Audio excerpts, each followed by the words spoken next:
Bueno, un cordial saludo para todos ustedes, esperando se encuentren muy bien. Mi nombre es Carlos Villegas y voy a ser la persona que los va a estar acompañando durante 8 semanas para el curso de formulación y evaluación de proyectos. Primero que todo, pues darles la bienvenida. Espero que puedan obtener de alguna manera con compromiso y responsabilidad los éxitos esperados para el curso. Y fuera de, digamos, esta bienvenida, quiero darles unas pequeñas recomendaciones relacionadas específicamente con las actividades que se van a desarrollar dentro del curso. Básicamente, como les dije, el curso es de formulación y evaluación de proyectos. Solamente nos vamos a enfocar en el tema de la formulación.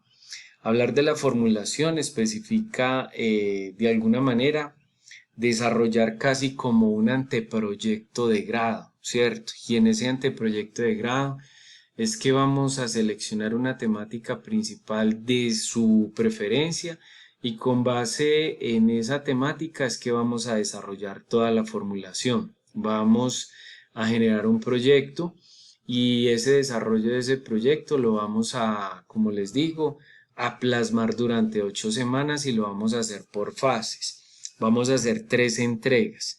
En la primera entrega nos vamos a concentrar de alguna manera en el planteamiento del problema. Para el desarrollo de ese planteamiento del problema, que comprende varios puntos y que ustedes lo van a aclarar de alguna manera en la tarea específica que está asignada allí, ustedes van a comenzar de acuerdo a la temática que ustedes seleccionen, van a redactar una problemática y esa problemática no deberá tener más de una página, ¿cierto? Como máximo una página, puede ser media página, pueden ser, no sé, el 80% de una página, pero la idea es que dentro de una página ustedes contemplen la problemática. Esa problemática debe contener efectos y causas, específicamente. Una causa es un motivo o razón por la cual está sucediendo algo que si no se le da de alguna manera atención a ese motivo o razón se generan consecuencias positivas o negativas. Entonces, en ese sentido, estas consecuencias positivas o negativas las vamos a llamar efectos. Entonces, ustedes se van a reunir máximo en un grupo de 5 personas, que esa es, digamos, la otra recomendación que les doy, en donde específicamente ustedes van a conformar máximo grupos de 5 personas para desarrollar estas 3 entregas o estos 3 avances como tal. Entonces se van a reunir en grupos, van a dialogar una temática por la cual ustedes tengan una afinidad, un gusto, una preferencia. Puede ser cualquier temática, que es que mi idea no tiene tanto sentido para el curso. No, todas las ideas son valiosas. Entonces, en ese sentido, ustedes lo discuten. Lo que sí tienen que tener en cuenta es que esta temática ustedes le tienen que buscar un propósito. Y ese propósito es si van a desarrollar específicamente un proyecto con fines sociales o si van a resolver de alguna manera una problemática en una empresa, en un área en específico, o si realmente lo que quieren es que esa empresa, a partir de una nueva línea de negocio, un nuevo producto o un nuevo servicio, quieren lanzarlo al mercado. O si finalmente ustedes lo que quieren es, digamos, es crear su propio negocio. En cualquiera de estas 4 líneas, ustedes pueden formular una temática. Y en esa temática ustedes tienen que tienen que encontrar un problema.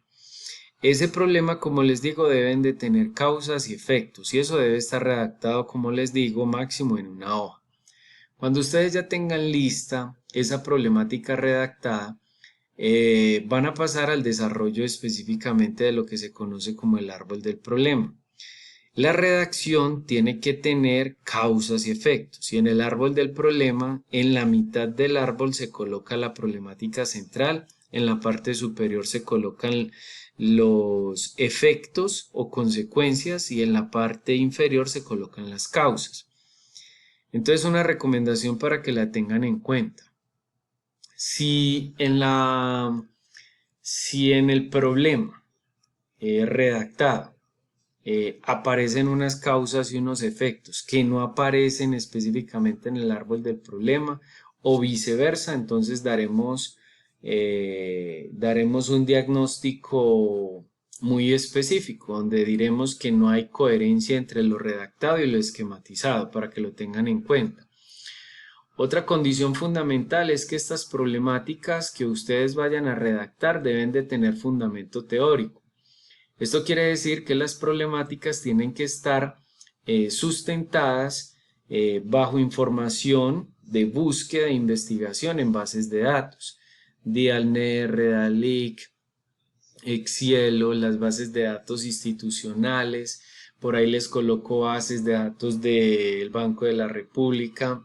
Entonces, en ese sentido, ustedes van a buscar la información allá. Y con esa búsqueda, ustedes lo que van a hacer es copiar y pegar, extraer información y pegarlo al relato que ustedes están construyendo con sus propias palabras. Pero no es simplemente copiar y pegar, hay que citar. Y cuando hablamos de que hay que citar, es que entre paréntesis debemos colocar el apellido, coma, el año, coma, la inicial de P, punto y la página de donde estamos copiando la información. Digamos que eso es un esbozo general de lo que se conoce como normas APA. Todo aquello que no esté citado, compañeros, en el problema, porque yo facilito, me doy cuenta si el problema es escrito con sus propias palabras o de alguna manera es construido con las palabras de otros. Y entonces aquí es cuando les digo que cuando uno construye la problemática con palabras de otros, uno tiene que citar porque hay que respetar los derechos de autor. Entonces, en ese sentido, aquello que no esté citado, yo no podré validar la problemática y ustedes van a tener unos resultados negativos en la primera ponderación del curso. Entonces, tengan presente eso, muchachos, porque vamos a ser un poco estrictos con ese tema. Una vez ustedes tengan redactada la problemática y una vez ustedes tengan el árbol del problema, lo que sigue es que ustedes van a hacer una redacción de objetivos. Y esa redacción de objetivos proviene específicamente del árbol del problema. ¿Cómo así? Que todo lo que esté especificado en el árbol del problema, que por lo general se condensa en elementos negativos, tanto en efectos como en causas, como en problemática central, todo eso son elementos negativos, nada positivo. Entonces, todo eso que es positivo en la redacción de los objetivos se vuelve positivo. Esa es la dinámica, ¿cierto? Entonces eso quiere decir que ustedes empezarán una redacción con verbo en infinitivo, con un propósito y una meta. Mitigar el grado de accidentalidad por parte de los motociclistas en la ciudad de Medellín, ¿cierto? Eso puede ser un objetivo. Empezamos con verbo en infinitivo, tiene un propósito y tiene una meta. Bajo este contexto, entonces, ¿qué les quiero decir con esto? Supongamos que en el árbol del problema, estoy hablando del árbol del problema, tienen ustedes en la parte superior 5 efectos. Entonces ustedes tendrán que redactar 5 objetivos de efectos. Y en la parte inferior ustedes tienen, digamos, 3 o 4 causas en el árbol del problema. Entonces tendrán que tener 4 objetivos de causa. O sea que finalmente, si hacemos cuentas, podrían ser más o menos 9 objetivos redactados en verbo en infinitivo con su propósito y su meta. Ahora, estos 9 objetivos, cuando ustedes ya los tengan redactados, pasan a diseñar algo que se llama el árbol de objetivos. O sea, es que con palabras claves que ustedes extraen de esa redacción de esos objetivos, lo plasman en un mapa mental que se llama el árbol de objetivos. Cuando ya tengan listo todo este tema del árbol de objetivos, pueden hacer el análisis de los involucrados. Claro que el análisis de los involucrados puede estar debajo del árbol de objetivos o entre el árbol de objetivos y el árbol del problema, no hay indiferencia, pero ustedes lo mirarán básicamente en el documento guía que les proporciono de marco lógico. que enseguida les hablo de ese tema. Entonces, en el análisis de involucrados, ustedes lo que van a hacer es quiénes son los directamente involucrados en la problemática. Y cuando hablamos de quiénes son los directamente involucrados, tenemos que pensar en varios públicos. Quiénes van a cooperar en el problema, además de quiénes van a cooperar, quiénes de alguna manera son los oferentes, quiénes son los directamente afectados en la problemática, y debemos pensar en los directamente afectados, ¿cierto? Entonces ustedes lo van a ver precisamente en el documento que les acabo de mencionar. Ustedes definen quiénes son, hacen una pequeña descripción de quiénes realmente son, dónde están ubicados y demás, una corta descripción o caracterización de ellos, y luego hacen un pequeño esquemita, como lo menciona en el documento, de cómo, quiénes son ellos, ¿cierto? Una vez terminan de hacer eso, compañeros, cada objetivo se convierte en una solución. ¿Esto qué quiere decir? Que el último punto de la entrega es las soluciones a la problemática.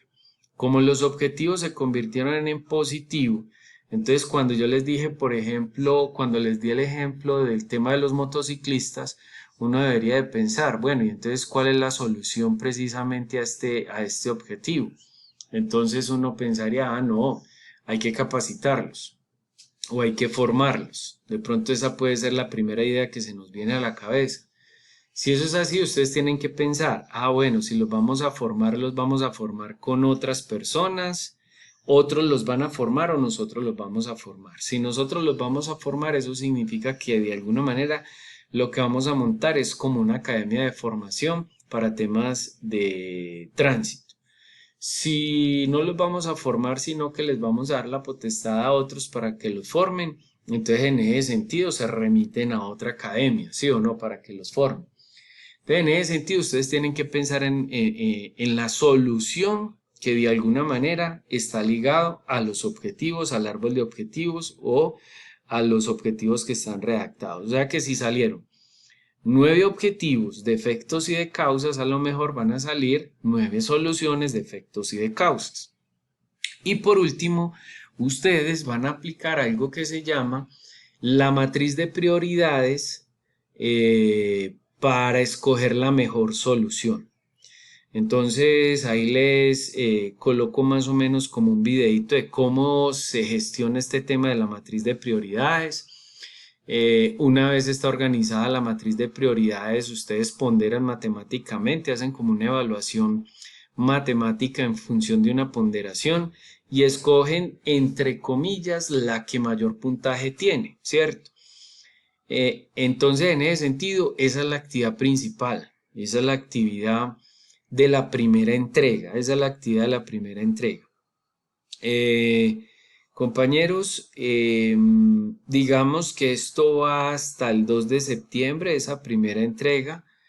Como les digo, actividades grupales. Una recomendación con el tema de grupos.